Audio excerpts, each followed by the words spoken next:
Faire apparaître ce qui est caché. Sur le dessin d'origine est appliqué un papier semi-transparent. En le brossant à l'huile, l'artiste Joël Jupin révèle l'impression de l'œuvre première. Une fois que l'huile est sèche, c'est de venir retravailler au dessin.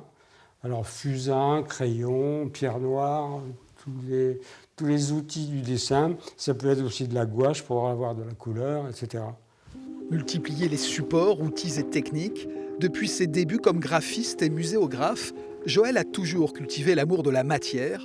Aujourd'hui, son inspiration s'abandonne au monde végétal, où même ceux qui fanent, s'enchevêtrent ou se décomposent, dessinent une œuvre. Tout se réutilise. On est là dans les déchets aussi, on est dans les rebuts. Et le rebut est utile pour la vie. Et dans cet univers, même les os d'animaux épousent le bois et le métal. Cet art de l'assemblage donne naissance à des figures mythologiques.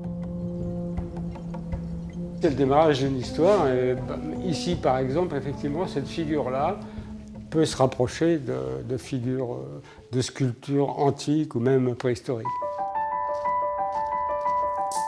Lorsqu'il rejoint son antre ou l'attendent de nouvelles pièces de bois, récupérées chez les bûcherons de la forêt de Bercé ou dans son jardin, l'artiste entretient sa mécanique poétique. Connecter l'art à la nature.